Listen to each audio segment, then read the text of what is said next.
That's too old. Chubby Checker. That sounds offensive. No, this is a dude's name. Yeah. No, I know. It's just... Who's the Found My Thrill on Beverly Hills that they always sang? Richie Cunningham sang. Oh, shit, I'm going down a dark hole. Dark hole of melancholy. Rolling. I have a burp coming. Let it rip. Should I just... No, I think I'm good. I think it passed. That's kind of Swallow it. depressing, actually, in the long run. But does it come out up top? It comes out the bottom. Oh, no! No singing today. You're welcome to all. Pretty sure the only one laughing was Paul. Sam's packing his bikes. To Arizona he shall go. I know his address, should anyone want to know. Welcome to episode 510 of the longest standing podcast on the sport of cycling. This, you guessed it, is the one and only Packfiller Cycling Podcast. You know what to do. You think of us as a post-ride beer with several friends and one asshole. I am potentially that asshole. My name is Pat Folger. First show of the new year. I'm sure we all have our plans and several resolutions that have already failed or at least changed from quitting to cutting back. Maybe that's just me.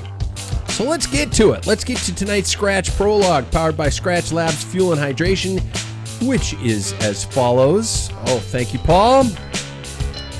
Gentlemen, what's the best TV show you have watched this year? I'm not talking like 2026. I'm talking like the last calendar full year, from January to January.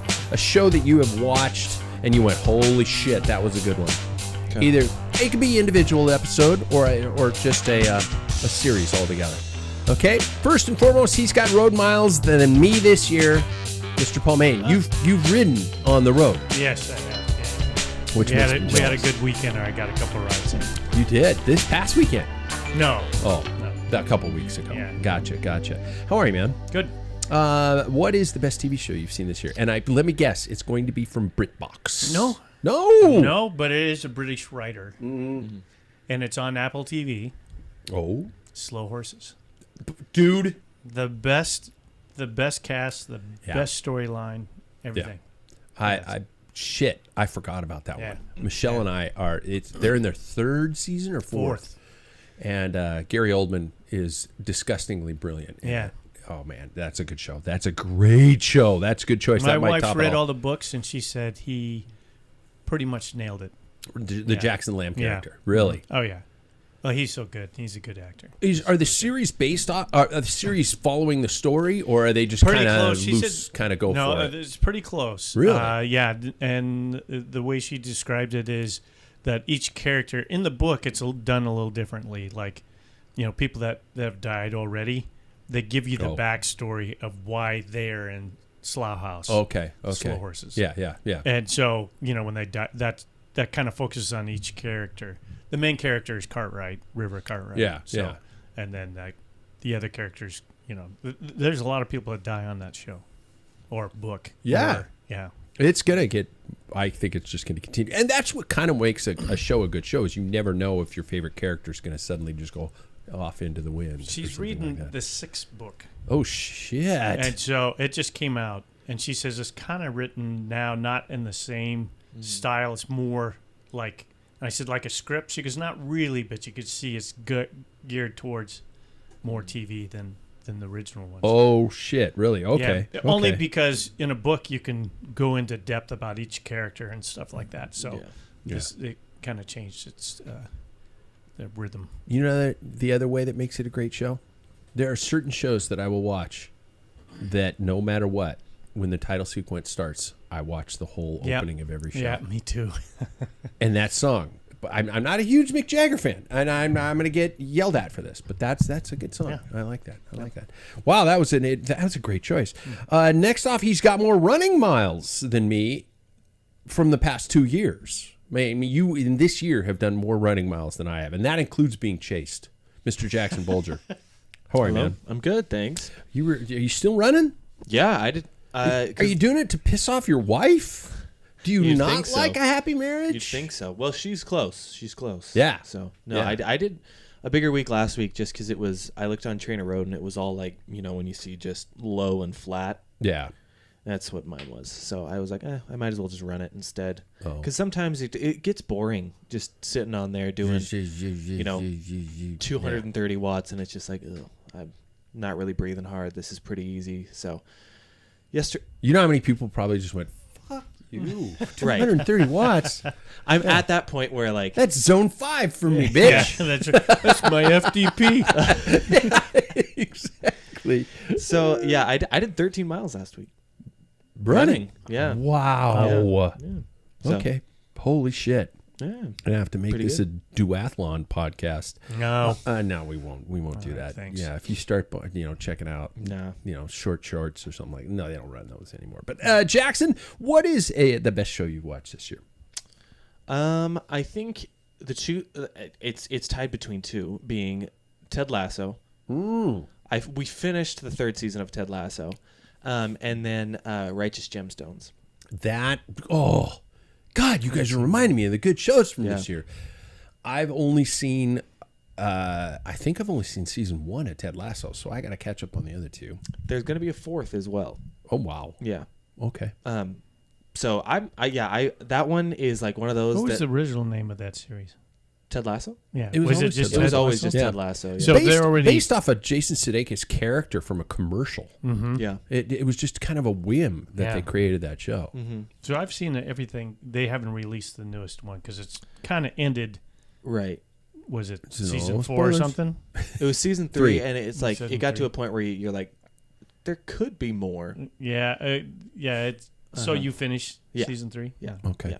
Nobody was knifed in a tunnel or No, something no. like that. And, No, No. it just kind of And like nobody everything died. is like it could end. They set it up so, but it left it open. Yeah. Well, sometimes you get those balloon payments on Yeah. big properties you bought when things are going well. I will say that one is one of the funniest shows, but also like No. will make you cry. Gamut, the full range of emotional from just the first season. I remember, and there were some of what was the Ricky Gervais show where he Afterlife. Afterlife's one of those. Absolutely, I was thinking of Derek too, Yeah. where you're just like Yeah. by the end of the episode. And Yeah, and then the Righteous Gemstones, it's like you assume is a comedy, great and then show. it starts, and you're like, this is like way more than Yeah. just a comedy. yeah, how many seasons are you into that? All of them. I Okay, finished yeah, all of them. we finished all of them too. My wife and I did. Yeah, these are great choices. I was going to say David was going to come, but I was going to say he's saving more money on his cell bill than me because he just doesn't apparently use it. But and you know what? I didn't even write one for me. I didn't write one for me. Me, I've got more beers in my belly than anyone. My name is Pat Bulger. Well, You know how what? many, fucker? Yeah, how many you had, fucker? I'm only thinking in terms of recently. My wife and I started the first half of Stranger Things, this new Stranger Things season, yeah. and we haven't jumped into the second batch of it because we got to the point where we were watching something else. And you know what I'm going to say it? Alien Earth is a really good little standalone series. It's not standalone. They're going to do another season. If you've liked the Alien movies, it's got that, but it's also kind of character driven, which is really good. So it's good. So we only have an episode and a half left of Stranger Things. You What do. have you thought of it so far? You're in the second batch of this season. We are still at that halfway point. We didn't pick it back up. I thought it was good. I thought it was really good. No spoilers. I've been yelling at people, no spoilers. Somebody told me that it kind of ends with a little bit of, kind of leaves you hanging a little bit, but sometimes that's intentional by a director or a filmmaker or a writer. They want you to go home and think about it and not just kind of go, oh, well, that was a nice little handy, go, God, I sound like Kermit the Frog right now. But, you just don't want it to sometimes it's good to think about something when it's over and fill in the blanks yourself. Peaky Blinders is another one. But I got tired of towards the end. Did I you? think the last couple of seasons I didn't watch, but yeah. You've never watched Peaky Blinders? I started like one episode and I never. It's hard for me to get into. Really? I don't know why. I just can't get. It feels like it's a little slow moving at first. Yeah. Yeah. And it's hard for me to really. Yeah, it get really into it. develops characters early on, so you got Does it? Okay. Game of Thrones was another one of those that everybody's like, you gotta watch it, you gotta watch it, and then it's like, but then they'll tell you in the same breath, but you gotta get through the first 2 seasons, and then it gets good. And I'm we like, just went like, yeah, I'm not gonna like, suffer through 2 seasons of when the they show. started going, we're gonna have 40 years of winter. I'm like, click. The worst season of all, 40 years. Yeah. Screw that. Why am I going to watch that on TV?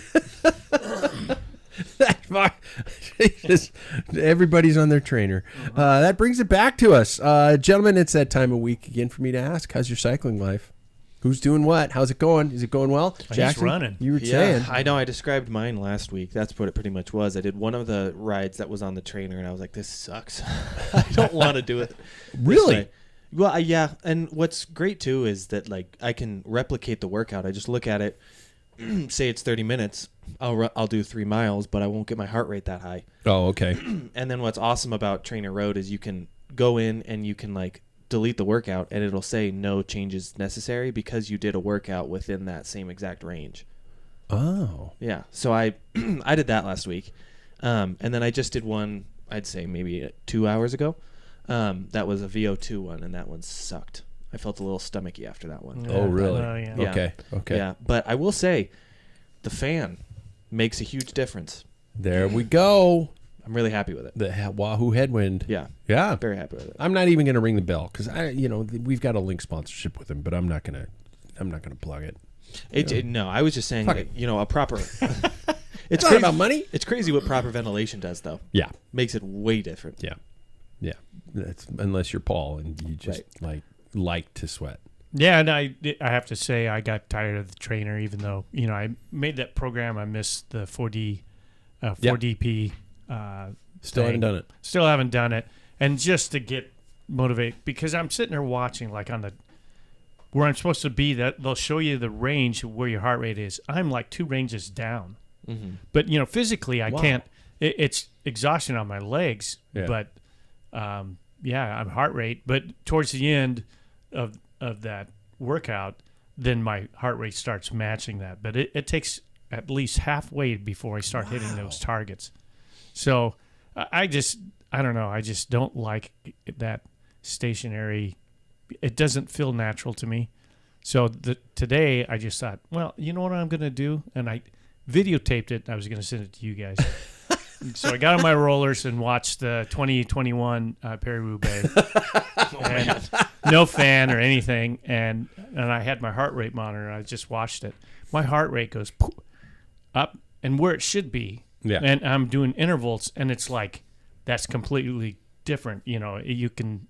I don't know why. If it's reading wrong when I'm on the Wahoo. Calibrate your trainer, maybe.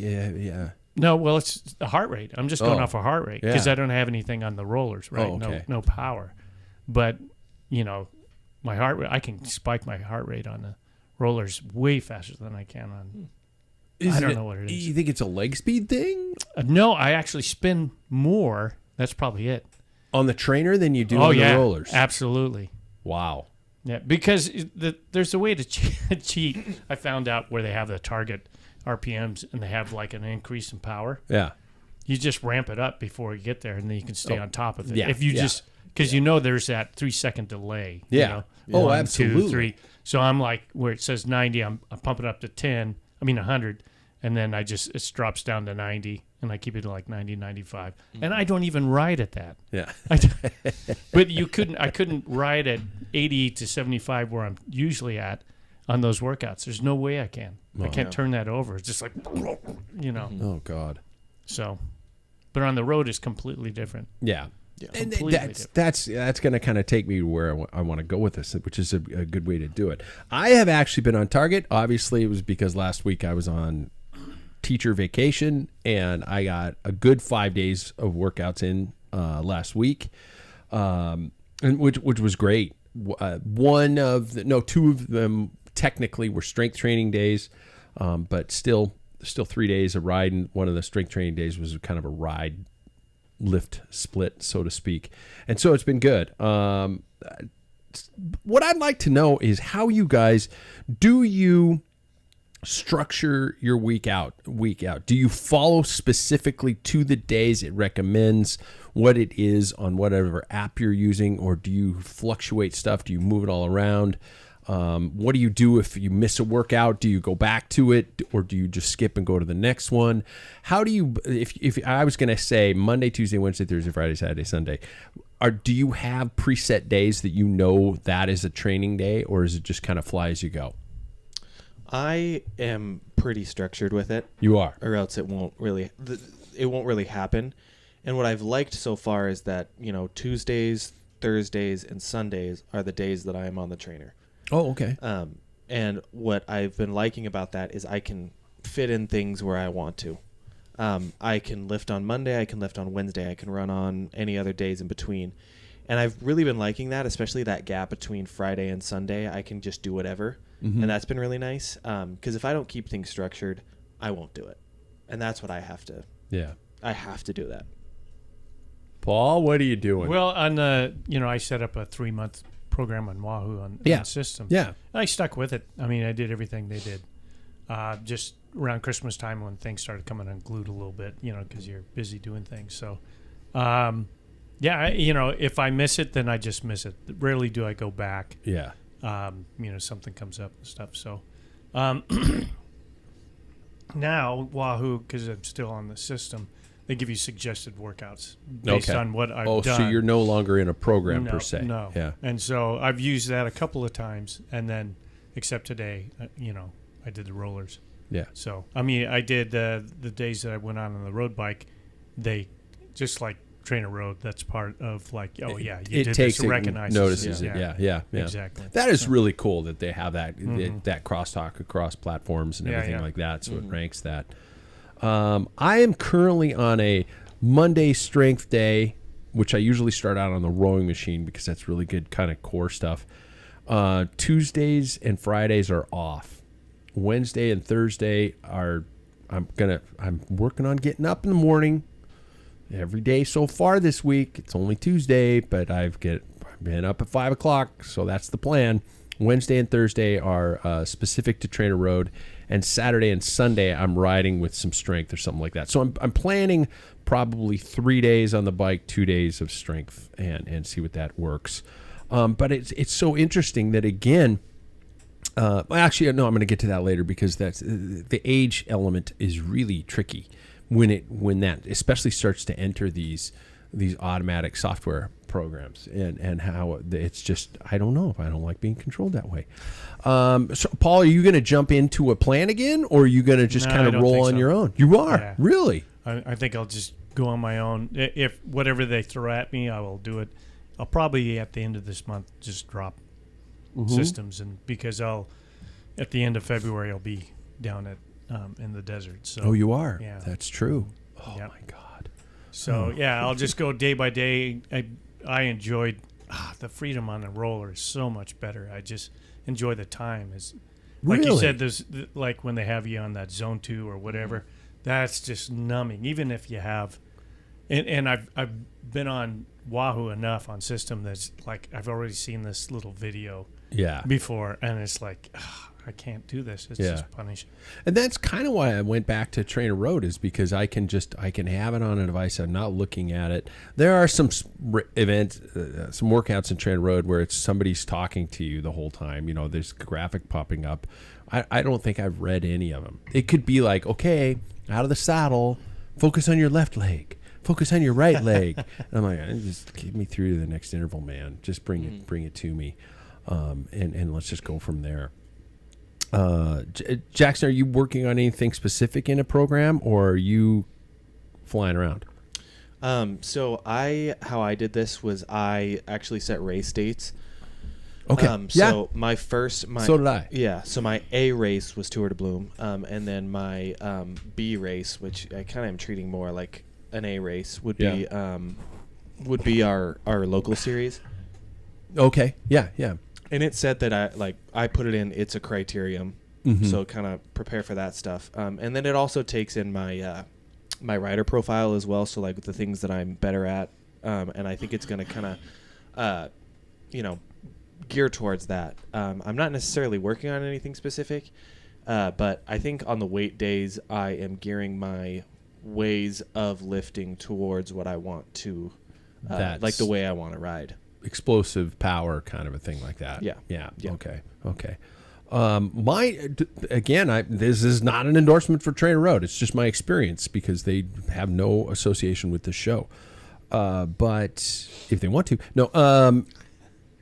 I signed up. When I signed up for it, it had a specific master's preparation plan.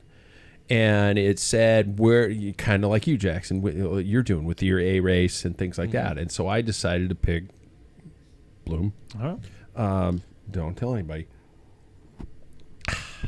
I decided to pick that to make the something for it to train me for and criterion specific kind of thing like that. And so it's been dialing me through. And I think next week there was a line in my calendar that said specialty, so I'm going from this base phase into this specifics phase and things like that, and it's trying to build through it. So it's good. However, because of time constraints with working, I'm having to switch times and switch workout distances and times and stuff like that. And so that's going to be an interesting thing. And if it keeps throwing me to this this workout called Saddleback, I'm going to lose my shit because it is basically 45 minutes at a 1 power at 1. It's just below your FTP, and you just sit at it for 45 minutes. Every time this app thinks I'm tired, it says Saddleback, do Saddleback, just do it. We're not gonna nope. Saddleback. Is it like a sweet spot? I don't even know if it's that. I mean, I had it on my Saddleback. It's 45 minutes for me, it's quite a bit below my FTP. It's 45 minutes at 198 watts. Oh. Just that's 230 to you. Yeah, exactly. Fuck off. I don't want to ask your FTP. For me. We're not going to reveal our FTP because that's like revealing how much you make, it doesn't right? matter. That's your salary. It's the who crosses the line. I don't care how much. This is if you had very to do true. 1,000 watts, This is very cool. true. I did it in 500. Yeah. I win. Yeah. What do you guys do when we switch outside? Are you as dedicated to the individual workouts when we switch to the outdoors? I mean, are you going okay? Wednesdays VO2 max, Thursdays intervals, Fridays, whatever. What are you doing that, or are you just going out and pedaling your bike? No, I'm not really super specific on workouts when it comes to riding outside. I find I think this year I'm going to make a real effort to every single ride that I go on. I want to do a very specific.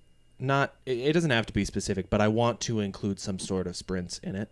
Oh, okay. And something for us to look forward to. Yeah. What's he going for? I don't know. Yeah. Because I think that is the thing that I needed to train the most. I know I have the kick. I just don't have the ability to keep that kick going for longer. Yeah. And so when I transition to outside, that's going to be my goal. That's going to be the workout that I do every time I go on a ride. But no, I'm to the ones online. I don't care about that stuff anymore. Yeah. Oh no, I just mean training specific efforts. I used to do this when there was no indoor training programs. Mm-hmm. It is nice that you can get on your bike and for 45 minutes you can get a very, very specific workout. Mm-hmm. But Paul and I, when we were, it was a lot of going outside. Okay, today I have to do stair step intervals, a 1 minute effort, a 2 minute effort, a 3 minute effort, a 4 to 5, and you do these types of things out on the road. Mm-hmm. Do you guys do that anymore? No, I just my work won't allow me to, Yeah. So, because I know that you have some hill. You have some hill intervals that you do. Yeah, if I can get on like my rotating day off. Which is every other Tuesday. Then I'll get a ride in, and I'll do like those hill intervals. Maybe try and do if I could find somebody to motor pace me on those days, I would rotate. Yeah. It would be good. But this year, once April comes, hopefully our training series takes off. So there'll be Thursday nights. Would be my interval days because that's what it's going to be. Yeah. It's a crit, you know. It's just a And then the weekends are going to be, our group rides, which at my age, these guys are talking, and I'm like, So thanks for including me. Yeah. So that's basically it, or a race on the weekend. And those weekend rides where we all get together and ride. Have you ever noticed? Or would you ever want to incorporate some sort of a group workout? I've heard people do that on rides as a gathering, as a team. They're doing, okay, we're going to do intervals. We're going to do blah, blah, blah, blah, blah. I know that, there have been training rides where we as a collective group have worked on the technique of lead outs. It's not like we're working on the strength and the agility of lead outs. Would you guys ever do something like that in a group ride? I'm not asking. I'm not asking like, would you please? I need it. No, I'm asking like, would you? I think I wouldn't really do workouts, but you mentioned lead outs, and I think that is actually something that we need to do as I don't want to exclude you guys. That's right. We know.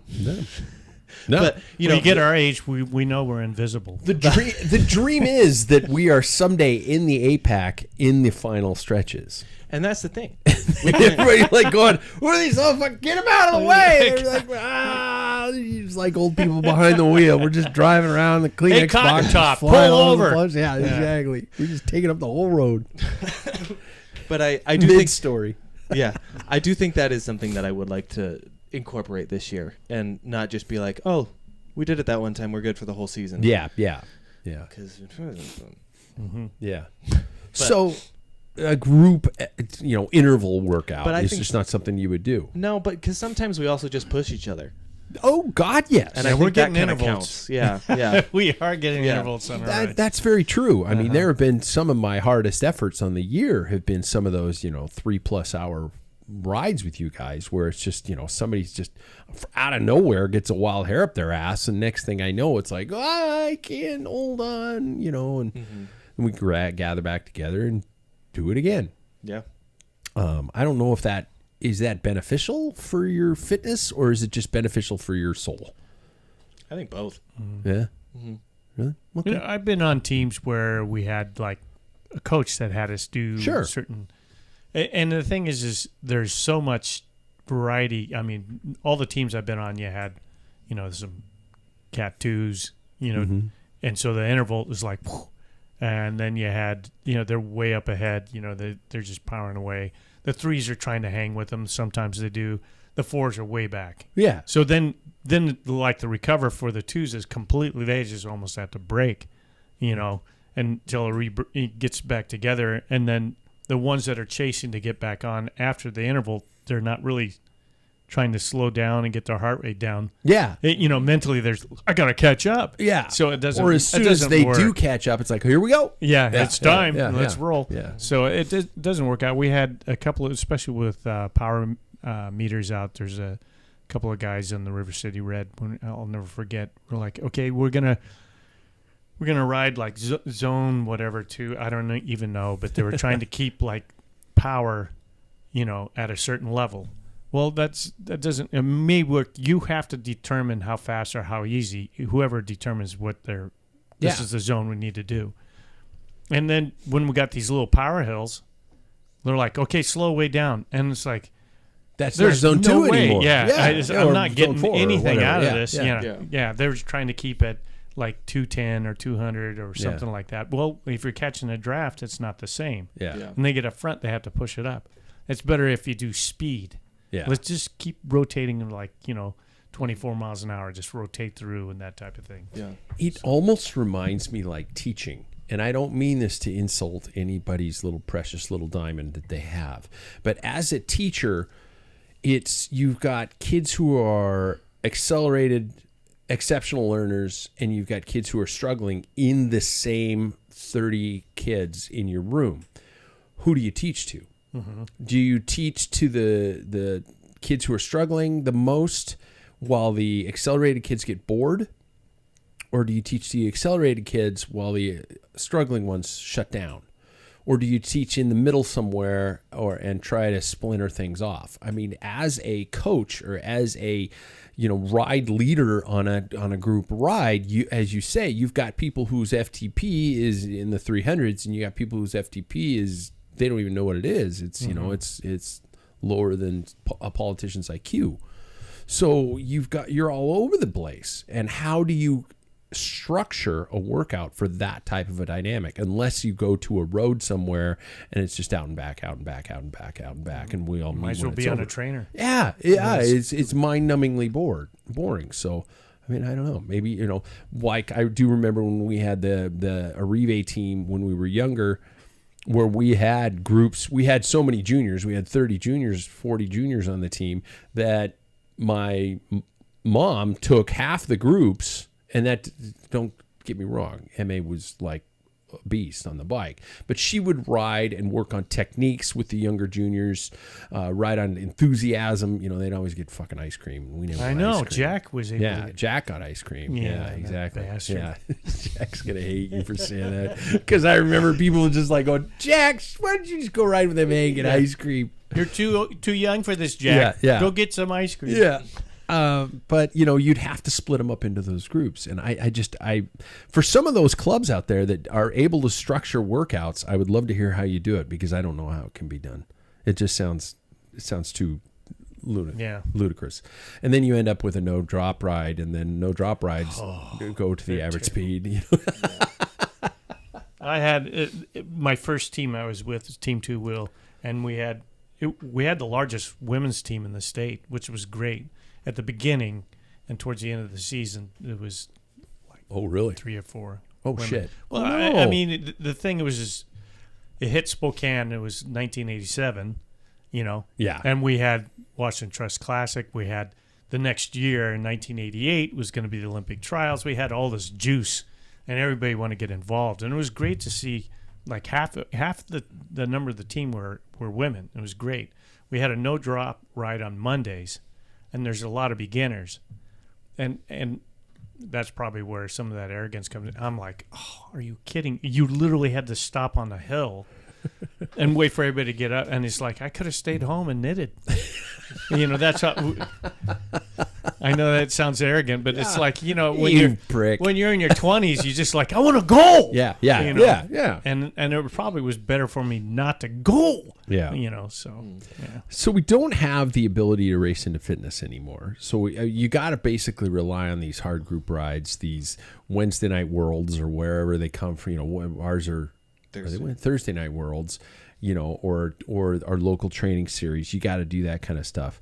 And I think we're going to have to rely pretty heavily on that around here, because you can't, and we can't even equate to, we live in Eastern Washington here. Western Washington has more races than we do. And I'm sure they have more Monday night worlds, Tuesday night worlds, even Friday night track racing that these guys are able to go out and crank this stuff out. So we've got to either step it up or just find ways in which to hurt each other. Sure. That sounds fun. And I need to go to these things, not to make it all about me, but it is. I need to go to a lot of these things to get my head back into this situation. I don't want to say back in the game, because I think I work around kids and they start singing musicals. Get your head in the game, whatever that is. 6, 7, yeah. Yeah, exactly. And I need to go to these things to get into that mindset of being at a bike race, so to speak, and getting into that. I don't want to say anger mode. Bill Humphrey's a guy who's a legend in U.S. cycling. He sent me an email the other day about forward to his book, which I'm going to talk about later on this year when I get a chance to finally read the book. But he talked about how cycling was almost an anger-based sport, especially when he started out, because it's this competitive level. It's not necessarily in the moment a friendly competitive level. You want to hurt somebody else. It's dog eat dog. It is. Yeah. And so getting back into that mindset is something I need to apply rather than just slashing out and yelling at people. I need to internalize it and physicalize it. Instead of preferably without verbalizing? a weapon. Yes, Yeah. exactly. Let's talk about free speed for a second there, though, before we get to some of our other stuff through the show. Especially us, Paul, as older guys, we need to emphasize rest as well as this concept of free speed, where we're talking about aerodynamics, gear, your maintenance, tactics, and things like that. How do you guys search for free speed? I haven't. I have ridden almost the same way I always have. I find, especially this time of year, I'm looking up at a TV and I find myself with almost straight arms, or I'm on my tops. Or when I'm on my hoods, my arms aren't very bent. You know, I'm not down to 90 degree. As the season progresses, you know, like July, August, I find myself in group rides and my arms are at 90 degrees. I'm at this low, but I don't have the core strength or anything like that. Do you guys focus on things like that, especially this time of year, and think about how am I going to get these extra, as you said, Paul, I'm sprinting with a guy who's doing 1,500 watts. I did it with 500. Mm-hmm. How do you do that? How do you achieve that? You know, achieving racing, especially as us as old guys, we're going against older guys. How do we hold the wheels? Do we, you know, are there ways in which we can find that? Do you focus on aerodynamic positioning? Do you focus on making sure your chain is the fucking slickest thing, you know, in the world, you know, or whatever it is? Well, for me, it's like just understanding, you know, coefficient drag, you know, that type of thing. There's a certain speed that it starts multiplying. Yeah. At 63, almost 63, I'm not hitting that speed. So so I don't really have to worry about it. I mean, I do. I mean, my position on the bike's probably the biggest thing, and that's position is you hear anywhere from 85 to 95% of your drag is on your body. The industry wants to really focus on, you know, I don't have box rims anymore. You know, I have my training wheels are you know 4 centimeters deep. You know, I have a race set of wheels that are 6.5. You know, so and I'm sure all that helps. Yeah, you know, especially on a brake. But you know, when you're sucking wheel like me, that aerodynamics is, I don't know how much that's going to play.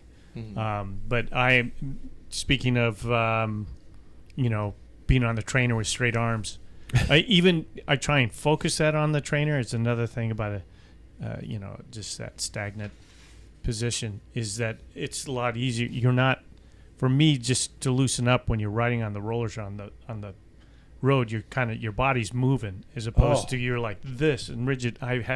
It's the most uncomfortable position for me, and it's hard for me to even get where I normally ride. And I noticed when I was on the rollers today, I just dropped right into that position. You really did. Yeah, and it was so much easier than it was. I think I'm just going to kick my trainer to the curb. Do you really? No. I have to have it. I think it's good early season stuff for me in training. This is like mid-winter training for me. Yeah. That's where I'm searching the road. That should, if I have a day I can go out, I'm going out. Or I'm doing rollers. Yeah. Maybe occasionally on the trainer. See, I really like the specificity, whatever it is, specificity of the workouts on these new modern trainers. I do really. I used to do some of that stuff on the rollers, but it never really it was never as just dialed in as what this stuff is now, and so that makes it hard for me. Jackson, do you ever think about gaining watts from things other than strength and youth? I mean, I do put a lot of work in, to be honest. Yeah. Positioning. Positioning, just like in the training season, I do a lot of that stuff. When it comes to springtime, I do spend a lot of time in the drops. You do? I spend a lot of time when it's outside. Inside, I just really treat the trainer as something that's going to get me cardiovascularly fit. But then when it's outside, that's when the body starts to get used to putting in those hours again. And so that's when I start to really focus on the position. I do weights once a week. I do think that I think running is going to make me a little bit more adaptable to different situations. But yeah, I'd at this point, you can wax your chain, you can use deep rims, but if you're not the strongest one, it's not going to work. I have talking minimal watts. Yeah. Exactly. I've got, very specific race tactics to keep me at the end of races, but that's for me and me alone to know what goes on up here. Sure. It's funny you mentioned the drops. I had a coach who used to make us, if we were doing a 3-hour ride, you had the first 25 to 30 minutes just to kind of chill and hang out. And then our coach from the car behind us would yell, hands in the drops. 53, 17 was the gear we would ride, and our hands were in the drops for the next 2.5 hours. It's a long time. And, if you came to a climb and you were in 53.17, you held it as long as you could. And you just climbed that fucker. And you know what? I'm not going to do the 53.17, but I do agree, Jackson mentioned it, about the idea of riding in your drops more. I can't tell you the last time I've spent an extended amount of time in the drops. If I want to get aero, I am with my hands in the hoods and my arms at about 45 degrees. Yeah, if it's at 90, that's your... 90. Sorry, 90. Well, 45 and that's more aerodynamic than the drops. Yeah. It is. Yeah. So, for crits, I'm in the drops. Are you? You have way more control. Somebody bumps your arm, you have more control. If you're on the... Unless you're sprinting out in the front hoods is or a joke. Yeah, that's... But even through the crit, then probably I'm spend 98% in the drops anyway. If I go off the front, the few times that I'm able to do that, then I'll be on the hoods. But on road races, I'm probably the opposite. I'm always probably 98% on the hoods. And never. I used to climb on the tops. I don't climb on the tops. I climb in the hoods. Yeah, I climb in the hoods now anymore. I think because you can see the Eddie Merckx behind. Yeah, they're our shorter. Drops. Well, the drops were like, look how deep those were. Yeah. And that was our hood position. That's kind of like, that's what. Yeah. Look at the seat post, but we're carrying on that same position, shallower drops. It's just a more controlled. We're almost in the same position. I can go into my drops, and I'm probably your slightly head doesn't less drop. Yeah. Your head doesn't move. Everything's the same. So. I probably need to spend some time in the drops this spring, not necessarily torturing for 2.5 hours, but because I've become so unfamiliar with them again because I've spent so little time in them. I'm in the hoods, and that's kind of it. When you're really suffering climbing, you're in the tops, but that's pretty much it. Are you in the tops on the Thursday night races? On the hoods? On the hoods? Yeah. Wow, really? Yeah. Huh. I never am. And then when I go to sprint, I go simply out of instinct to go into the drops to sprint. Mm-hmm. But that still isn't exactly comfortable. And that could be a positioning thing. I could probably talk to Sam about that. But it is a lack of familiarity because I just haven't done it in so long. Mm-hmm. Spent time in the drops for and you're an fairly hour. limber because I wasn't here when you guys did your little stretch contest. Yeah. But, so you should be able to get in the drops comfortably. Yeah. I think it's just develop that. It's lack of familiarity, and it's probably some core strength issues too, which will probably change all that. But as we go there, so okay. Do you guys believe in base training? Is there any? Do you guys do base? Do you think that you have a specific amount of hours to pay for until you can start to specialize? Jackson, you nodded. I mean, I don't really think you have to do a specific amount of hours. I think there is sometimes something that's pretty good in going out, and I mentioned sweet spot earlier. Yeah. There is kind of that sweet spot of like riding for a long time at that specific area. That does help in, if you are looking to race in a race situation of a longer race, say a road race, it'll help. I don't do a lot of it. That's why I don't ever that's why I don't really ever do that well at road races. Yeah. But yeah, I think sometimes that stuff can be really beneficial. Yeah, I think, I don't do base like I used to. I mean... It used to be a 3-month base you had before you could... January, and you weren't in your big ring. Yeah. For like 2 months. Yeah. You would just spin and spin and spin and spin. And then... Fixed gear even in January. Yeah. And that's what we did. It was just one of those things. I don't know if it's that beneficial. Personally, I think I didn't see any improvement or anything, but like me going to the desert, I like the idea I'll be getting some good long miles in there, and that will not only that lose some weight, some, just sitting in and getting comfortable in that position for 4 hours. Not that any of my races are that long or anything like that, but I think it certainly would. That's to me, January, February, if you're able to get out like that bastard Sam, and then put in I'm hoping over 500 miles in my 10 days that I'm down there. Wow. Okay. So but maybe and that's not. going to be. I'm not going to I'm not going to set. I've got to get these miles and try and push. Yeah. I'm just going to go out with Stu, and whatever they do, I'm going to do. But Stu rides. He only takes a couple of days off. Like a month, it seems like every time I look Are you going to build up to those distances, or are you just going to walk right into it and right go, we're doing 75 Yep. today, and you're Yep. like, oh, I'll do shit. Mm-hmm. Okay. Nothing better than a good bit of shock. Yeah. Mm-hmm. Wow. Okay. Yep. Jackson, what is your plan on rolling into this? You don't have, at least as far as I know, these nice little spring camps that you're planning to get this bulk of these miles in. Are you just going to kind of pick away at it every day? And you do have a spring break. I do. And I think me staying around. So here's a little fun fact about me. Okay. About my race career. Okay. If the weather gets worse, somehow I get better. What? Yeah. Every time. How? I don't know. Every Doper. single race. Doper. Yeah. That's it. Every single time I've raced in bad weather, I've been on the podium. Every single time. Oh, in a race, you mean? Yeah. Oh, okay. Yeah. Really? And so I think me staying here all the time, it does that. Exactly that. And so are you going to train that week of spring break? Yeah. Every day? I don't know about every day. I mean, my brother-in-law's turning 21, and we're going to Vegas for a couple of days. Oh, nice. Yeah, so that'll be fun. Yeah. But I mean, I'll train the days that we're here. But it's when it comes to base stuff, I think it's just doing the longer rides. Yeah. In the I would say February to April, that range is just like all those it reaches maybe 60 degrees at the most, but you're still doing like 60 miles. Yeah. Those type of rides are what my base are.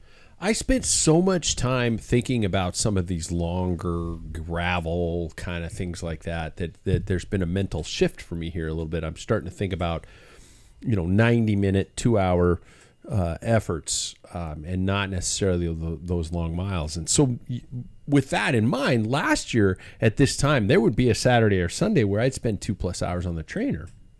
Just to get that in and get those that You're in. not right in the head. I know. No. My doctor says the same thing. No, I'm kidding.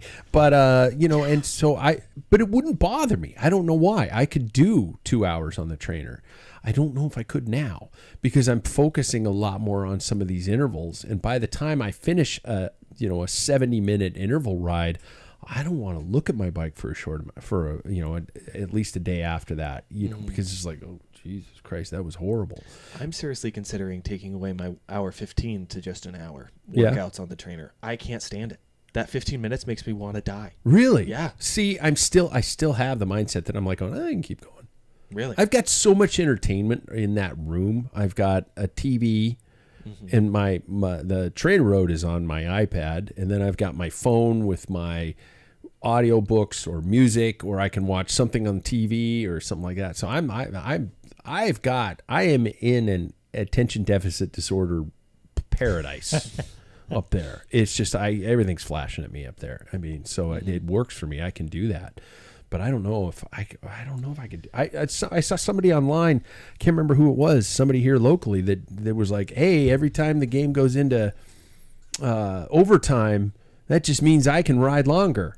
No. I'm like, "What the fuck game are you watching?" So it's like football. So you're on the trainer for 4 hours?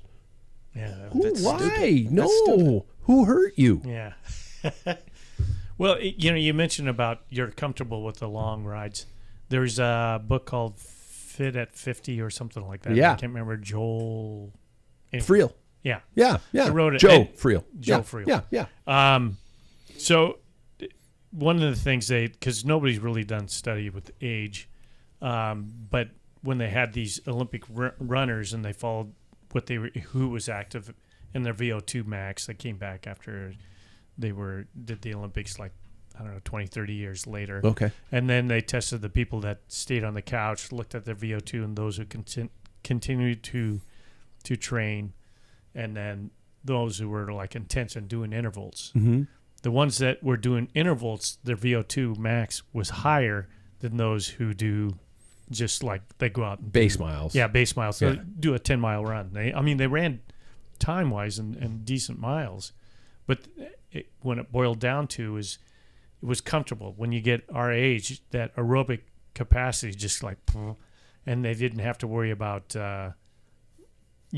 Racing. the discomfort. Well, tack, and you even know. the discomfort of getting in, doing intervals, but that is what's going to increase their VO2 max. If you were competitive, and it's easy for all of us to do that. My weakness is climbing.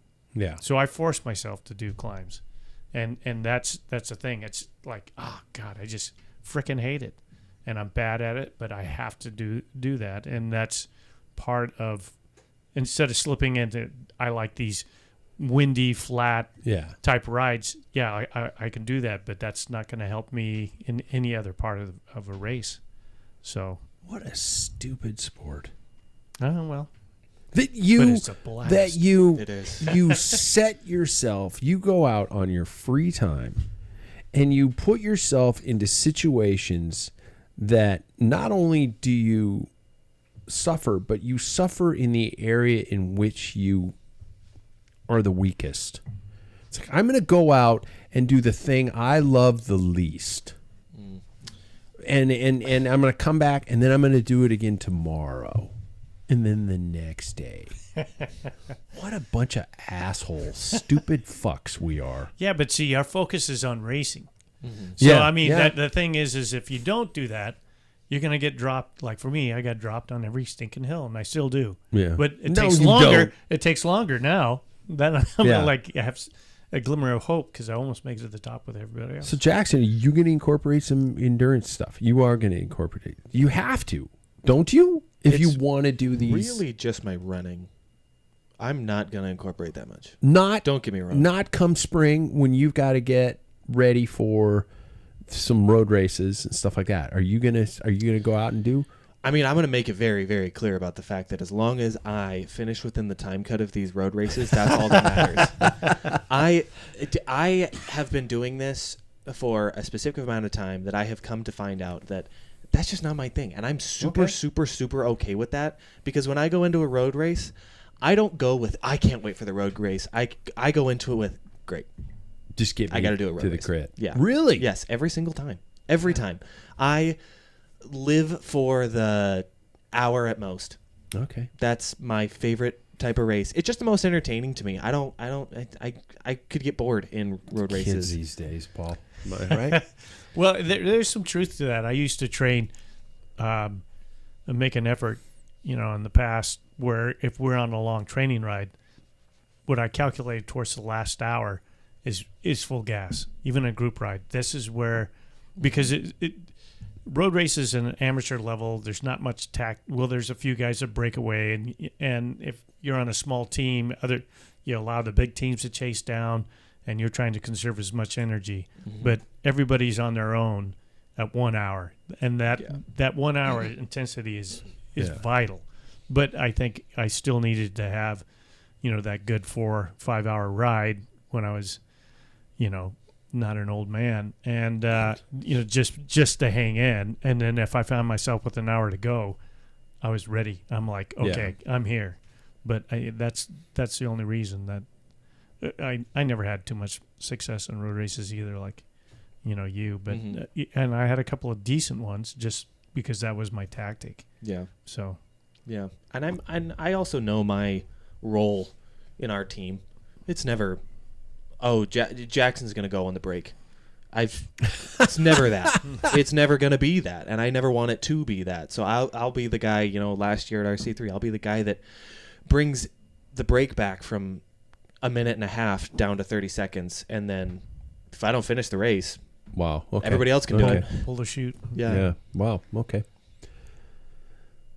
I have no idea what I'm going to do. No, because endurance comes to me naturally. It still does. I mean, I get better as the race gets longer. I don't enjoy it, but I get better as the race goes longer. But that doesn't do dick unless I'm going to suddenly become a gravel privateer, And I'm Is gonna that go still a out and thing? Yeah, it is. It is. And we'll see. I'm trying to book Pete Stetna, so we'll see. I'll talk to him about the rise and fall because now that we've got to this, our first super team in the gravel world, coming about. So it might be the end of an era.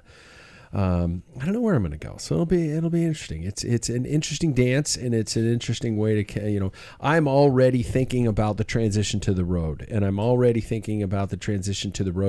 how do you keep that structured? Any type of gains you gain during the winter.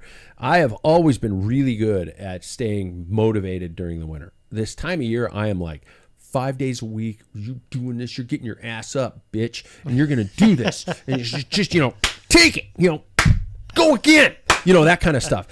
But if as soon as spring hits, I'm like going, I just go out and do the South Hill Loop. That'll be fun.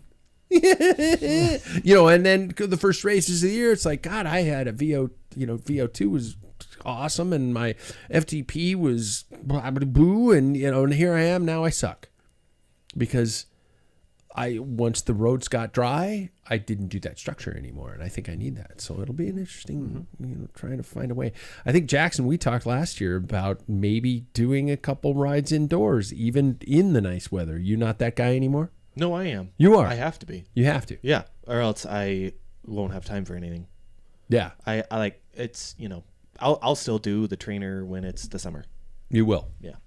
I know. I'm not even going to ask Paul this question because I know the answer. It's just convenient sometimes. Yeah. When you Well, don't I the have time. to do. I'll do rollers because I can't. Because my job, I'm not off work till 4:30. Yeah. So Till we get daylight back. yeah, yeah. So even then, it's just like, ideally for me, my best years are when I woke up at 4:45, and rolled out with that morning ride group. Yeah. That was like phenomenal. It was never. They had Mondays were Mellow Mondays, Tandem Tuesdays, which were basically these guys would show up on tandems and you would just hook a ride, and then Wednesday was Wacky Wednesday. They changed the loop, and then Thursday was just balls out. Friday was kind of supposed to be mellow, and everybody pretended to be every day. Wow. Monday through Friday, and then there was weekend rides. Wow. So I mean, I was getting 7 days a week. Yeah. And that was great. It was great, but I can't do that anymore, and I can't. By 5 o'clock, my wife's coming home. I don't want to say, "Hey, hi, see ya." Yeah. And I don't want to do that anymore. So 1,000%. I'm in the same boat. If I don't work out in the mornings, I'm not. You know, my wife's here, but when I come home and she's just logging off of work, I'm not going to bolt out the door. I don't want it. I don't want it. It's not guilt. It's I truly don't want to. I want to sit down and have a beer with my wife. And that right there is why the 30-minute indoor workout was created. Yeah. It's convenient. It's fast. You get all of the stuff you need in a short amount of time. Yeah. And it's like sharpening your knives. Exactly. Yep. That's a great metaphor. To me, though, that's what the week is for. It's just meant to keep things sharp, and then the weekend you can really use that knife. Yeah. But I think weekdays are not necessarily for the gains. Yeah, and I accepted the fact that For until us I amateurs. retire, Yeah. until I retire, and that's probably in about, fingers crossed, in 4 years. Yeah. Then I have that option. But my options are every other week I have 4 days I can ride. Tuesday on my day off, and then Thursday, is my short day. Thursday is, and so I'm off work by 3:30. Then that allows me to go also to do the training races. Yeah. And then the weekend. So I have 3 days, 4 days of actual riding. Yeah. The rest I'm just gonna have to do like 45 minutes on the rollers. Yeah. Ta-da. Yeah. God, I'm still thinking in the 1980s. Well, I used to stack it on. It's so Yeah. interesting too, because I was thinking when you guys were talking about this, how much science and research of how our body responds to training has evolved how we approach this. It's quality over quantity. It is, because you do need the rest days in there. Doing 7 days a week is awesome, but I feel like if you never rest, sometimes those gains can't be had. Yeah. And so it's just different. Well, you just now. blow up. mentally. Yeah. You'll just be like, fuck this. I don't want to do this anymore. Yeah. I don't know. It's just interesting how different it is. Wow. Yeah. Okay, good talk, guys. Let's jump to segments tonight. Brought to us by our friends at once again NordVPN. Bike racing's getting harder and harder to watch. Check out NordVPN. You can watch it that way. Trick the internet and keep your devices safe all at the same time. Please use the link at packfiller.com. Let them know. Puts a few pennies in our beer fund. First and foremost, we only got 2 segments. Technically, I have a 3rd segment. So Jackson, I apologize. You might not be last tonight. It's okay. But it's called the cool down. Well, sometimes there's the final question, though, and that's okay as well. Yeah, there is the final question, but I might even skip that tonight because I got a new bit. Okay. Oh, you got a bit. You're doing a bit. I'm doing a bit. You got a bit? It's a bit. Changing times with Paul Main tonight. By the way, all these are open for sponsorship. Talent just takes you so far is the segment for tonight. What does that have to do? Well, my sponsorship should be Geritol. It should be. Yeah. It'd be great sponsorship. Yeah. Or Depends. Where's the kid of shame? Fuck, what happened to the kid of shame? I got to find it. Who knows? Yeah. Viagra. Yeah. Cialis. Oh, God. So, so it's, what was my title? Talent takes you just so far. Yeah, that's true. Not memory. And that's why I'm in your basement. Prevagen. So, Sponsored by Prevagen. Prevagen. Well, I think I was, I do a lot of reflecting as I'm driving around doing my work. And so I was thinking about all these people in my past that they just disappeared. And, some of them early on, they were so talented. And the next thing you know, they're gone. And I've seen some guys who have. Well, no, Fuck. You're still racing. Selfish I look prick. back. I was on a team where, like in my early days, we had like 20, 25 guys. Sure. And not one of them is racing anymore. I'm the only one. So it's like, what happened? There's guys way more talented than I am. But I think what happens when you start as a Cat 4, that you get to Cat 3 and you think it's always going to be this easy. You're that good. Yeah.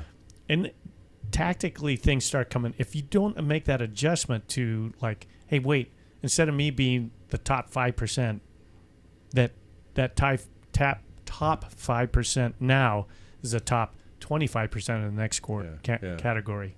And then you get to Cat 2, all of a sudden it's like 50% have that same talent that you do. Now it becomes tactical. And also in between the ears too. A lot of people are just like, I just want to go. I just want to go hard. I do what I used to do. So I'd attack, and there'd be a few guys and I'd attack harder. I mean, that simple type of racing. But when you got, 25 guys still on your wheel and you keep attacking, you're not going to win. Yeah, and they're laughing at you. Yeah, and I think sometimes too, attitude has to play into it, because a lot of people start having problems with it. Yeah. And I, again, watching the 2021 Paris-Roubaix, that's the one. Gianni Mascon was off the front, in front of Mathieu Van der Poel and Cambrelli, who won. Oh, Cambrelli. And Vermeersch.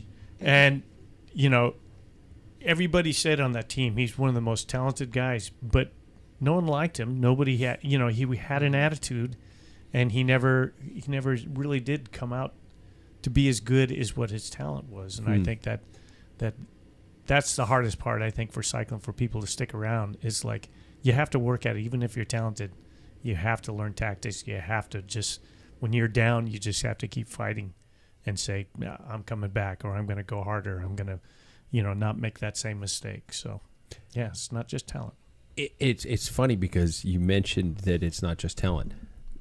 That tenacity is a talent, though. To be able to stay focused and dedicated into something and keep coming back year after year after year, that's a talent. Mm-hmm. That is a skill you, my friend, above a lot of other people I know, you possess that a lot of other people do not, because it's, it is, I'm not going to say single-mindedness, because, you've got other things going on in your life, but the fact that you've remained dedicated to this either makes you incredibly focused or stupid.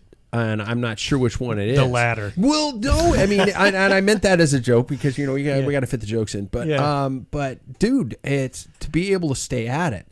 I mean, Jackson, you're in your development phase and enjoying some of the peak prime physical years of your life. I'm not trying to depress you, but do you envision this as something when you're 4 years from retirement still going and still doing these types of things? And if so, how do you keep it going? Yeah, I mean, I think I'll definitely, cross the bridge when I come to it. Yeah, absolutely. Yeah, it's not like which is how I think in a lot of cases. But yeah, I see myself, year after year after year doing this. Just because it's always, you'll try again for something new that you want next year. And that's what I always look for. And I also, I don't know, I kind of like the feeling of destroying myself. There's something about it. It is. Yeah. It's a sickness. Yeah. It's an interesting desire that to go out there and not feel good. Yeah. And coming back from going, God, that was great. I felt horrible. Yeah, not that I'll get shamed massivly seeing his like pregnancy, but there's times where I just get whacked and I'm thinking, in the middle of all that pain and stuff, why am I doing that? Why am I out here? Yeah. Praying for, how come now I don't get a flat instead of when I'm feeling really good, that type of thing. Yeah. But when the race is over or whatever I was trying to do, it's like, I can't wait till the next time. Yeah. Yeah. I've had my teeth kicked in so many. These are dentures. But, I keep going at it. Yeah. Oh, God, you're a lunatic. We're all idiots. The cool down time is next with Jackson. I always love where you take this. It's going to be an interesting dance once again. Yeah. So I had a lot of time on my hands last week, and my wife worked 2 days. And during those 2 days that she worked, I decided to redo our workout room. Oh. And because, going in there, it's also like where I do all my schoolwork. The treadmill's in there, the litter box is in there. And I'm like, I hate how it is. I just hate how it is. I go in there and I don't really want to be in there that bad. And so I decided with the addition of the new fan that I was like, I just got to make this better. And so now, instead of how it was before, the trainer is like kind of near the wall and the fan is at a perfect distance and everything. And I've got, Jack for our wedding, what he got us is a Strada Bianca picture. It's like a print that somebody had made. And it's like, it looks like somebody genuinely, like, the cork stamps and everything that people carve out. It looks like something he got like from there. And it was really special and meaningful, and that's right next to me. And then I've got my little stand in front. Jack somewhere just pulled over on the side of the road. He's bawling his eyes out. It honestly is like it's hanging up in the workout room, like right next to the bike. It is one of my favorite things that we got. But as I'm doing this, I want to hear so bad because I'm so interested to see how people set their own things up. Because I know mine. I used to be the type of guy who would set things up randomly and just be able to take it down and not have to worry about it. But I got to a point where I need to hop on the trainer quickly now. And so I need that stability. I need the trainer up whether or not the bike's on it. From here until I ride outside, the bike will be on it. But how do you guys set your trainers up? Oh. How do you guys do your indoor setups? I have two different setups. I have to set, because I live in a condo, I have to set up my trainer. Mm-hmm. And that's upstairs in front of our bed. We have a TV there. But you set up and tear down every ride. Every ride. Yeah. So and it's not that bad. I have my mat that's by the side of my bed. Just pull it out. The trainer's right next to there's enough room. The trainer's right next to my dresser. Pull it out, plug it in. I mean, it's pretty easy. My rollers I do downstairs. And that's our living area, and it's back tucked in the corner, and we have a bigger TV. and the rollers are so easy because I don't use a mat or anything. Yeah. And I don't use fans, so I don't have to worry about that either. But so I just drop the trainer, go grab my bike, drop it in, get my clothes on, and boom. It's so much quicker and faster. I don't know how you ride without a fan. I don't know how you do it. I love the heat. I can't. Yeah.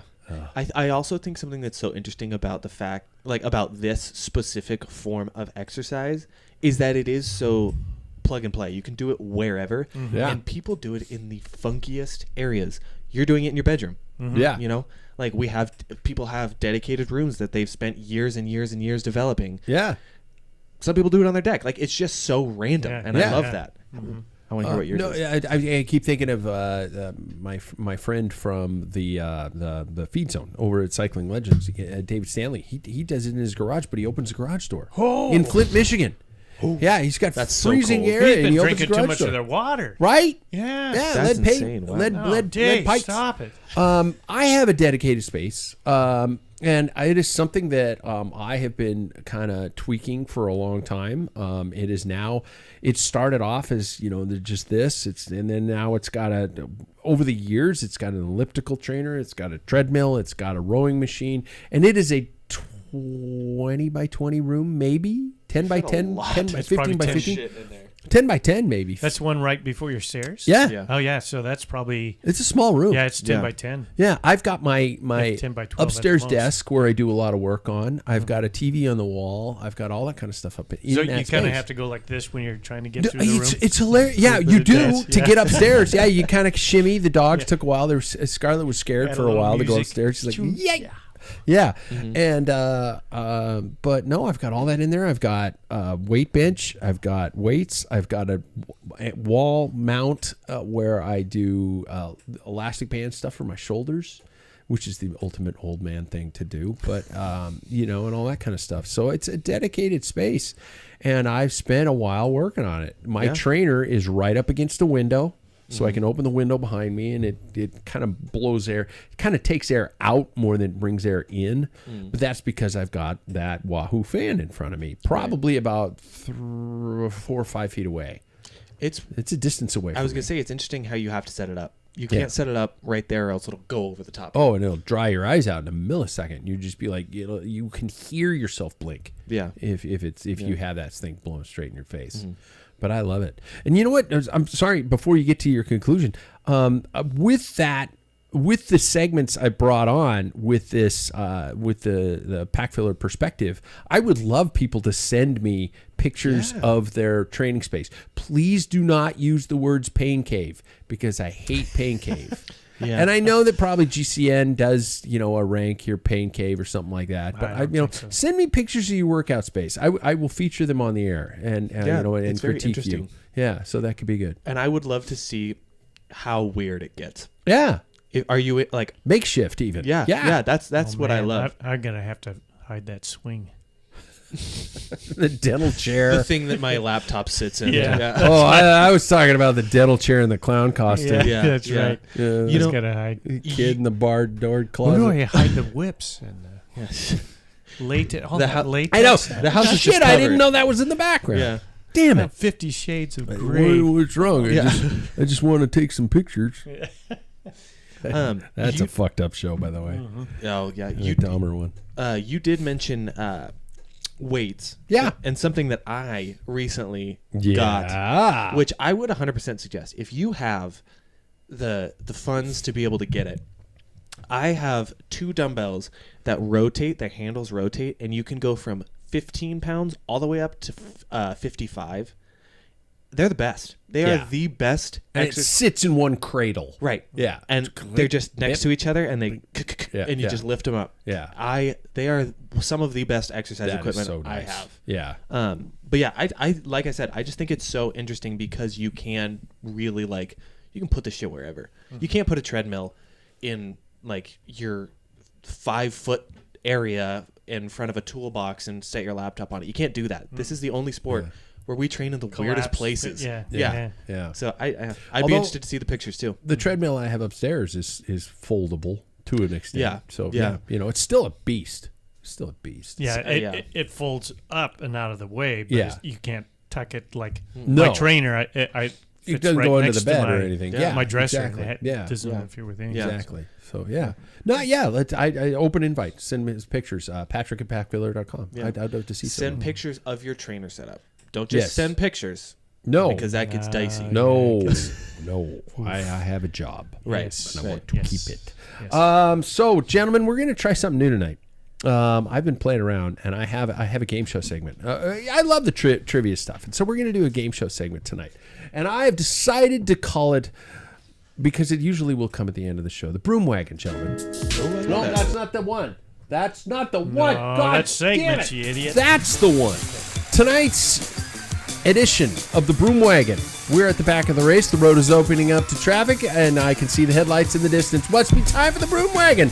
Tonight's game is called OK Boomer, OK Zoomer, because I knew that I had the age differentiation to back it up tonight. So, our questions tonight are going to be basically like our normal chime in with your names first.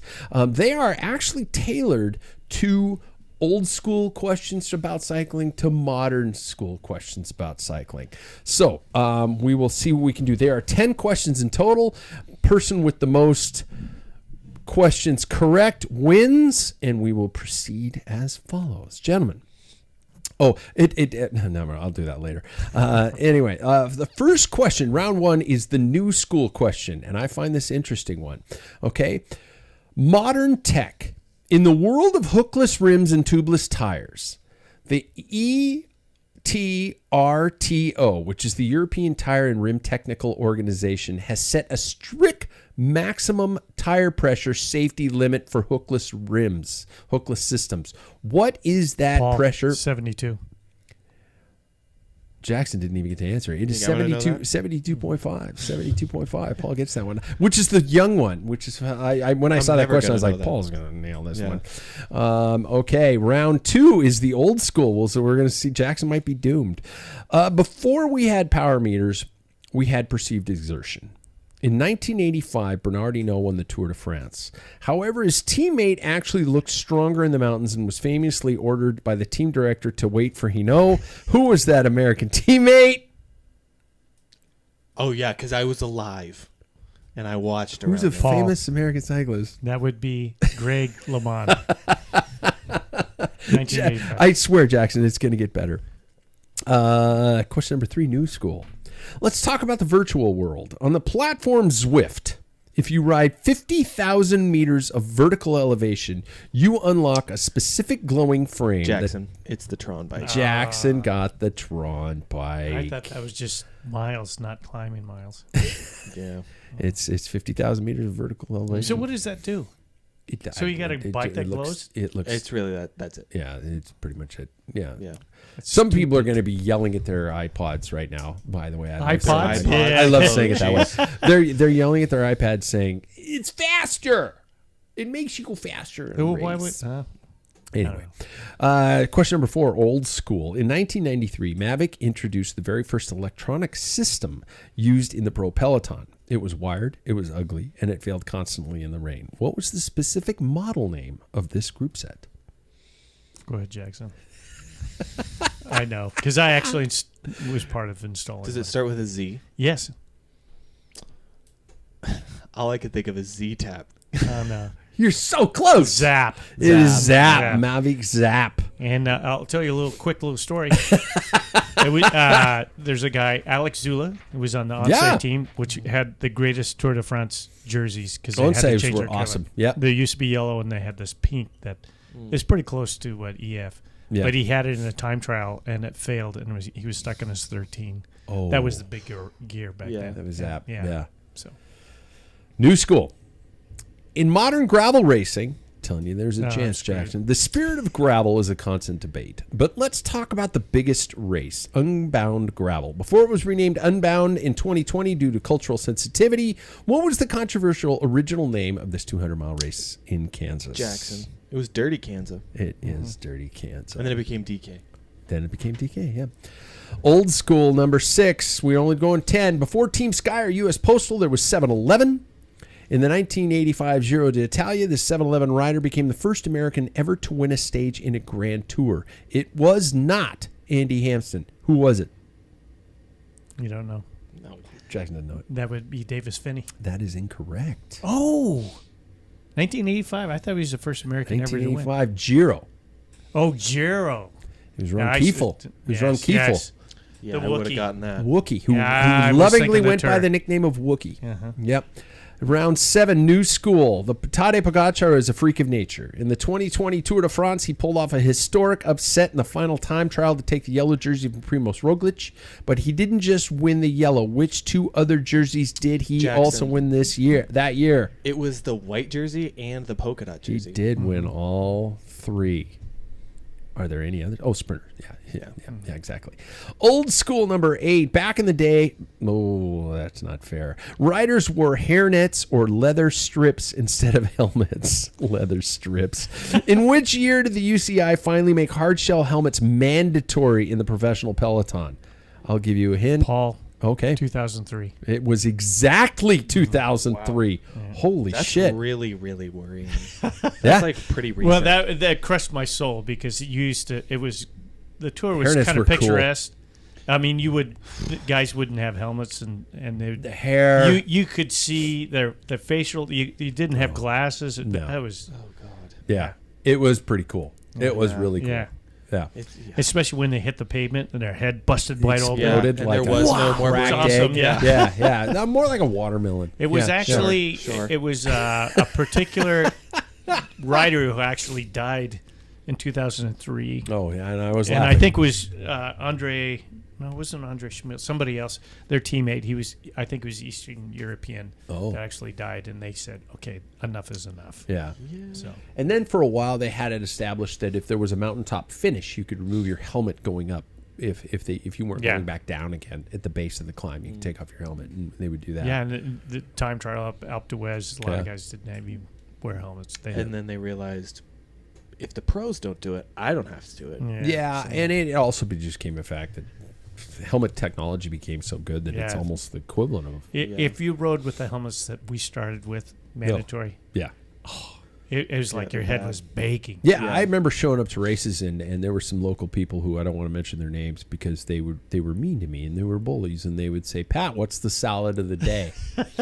Because I was apparently wearing the bowl on my fucking head. That had to be a Bell.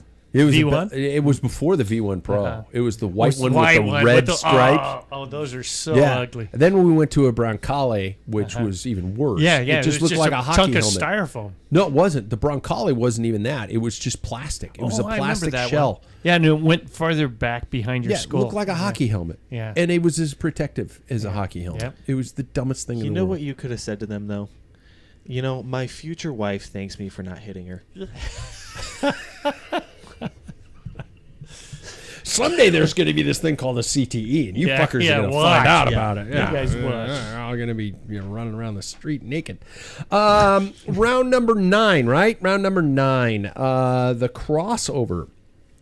This question is for both of you. In cycling history, the hour record is prestigious, but in the 90s, the UCI wiped the record books and called everything the best human effort because the bikes got too crazy. Who set the best human effort of 56.375 in 1996? Jackson's not going to get this. Using the Superman position. That would be, I'm going to have to say Boardman. You got it. I was wondering if you're going to go Graham Obrey. I was. But it was Chris Boardman. Yeah, Chris Boardman made it official. Final question, round 10.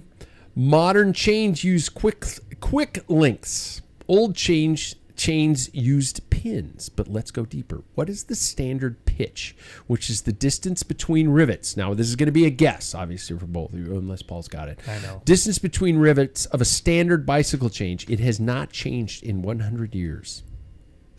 5/30 seconds. Or Or 5/16. I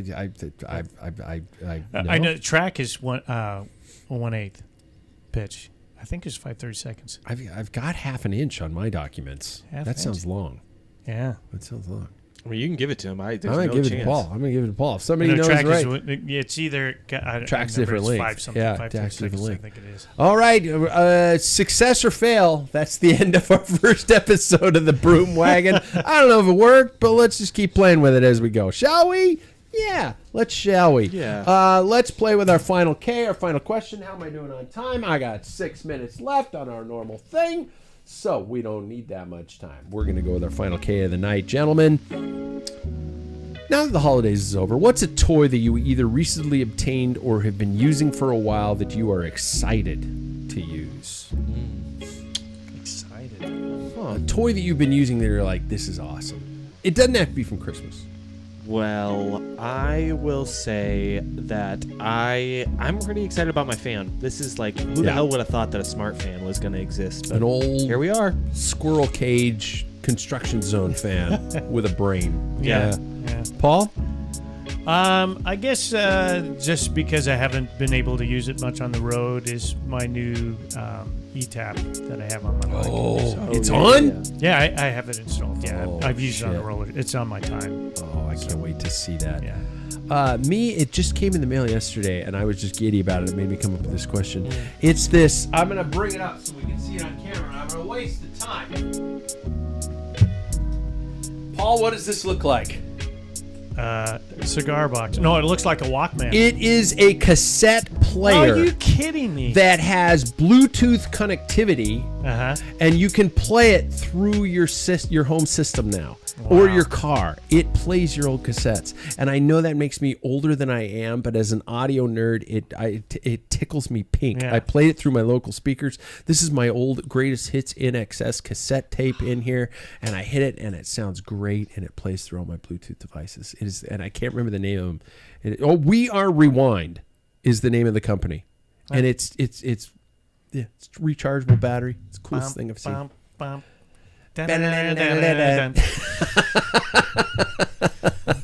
So there we go. I'm a toy guy anyway, in case you didn't notice. So that brings us to the end. Please like, subscribe, tell a friend. I have a challenge for everybody out there. If you're still with us, give us a rating on iTunes or your podcast provider. I would love to see some stuff out there. Just, I know we got a growing base of fans, and it's awesome. I love that you're involved and on the ride with us, but it'd be fun to see that. And also with this new segment that I put together, the Packfiller Perspective, I'd love to hear your thoughts on that. Send us some of those images of your workout spaces. Tell us what you like. Tell us what you dislike, because I can take it. No, I can't, but I'll do it. I'll just cry myself to sleep because you said I was a useless piece of shit and I should go away. There we go. Gentlemen, thanks for being here. The OG3. Fuck the Waples. Yeah.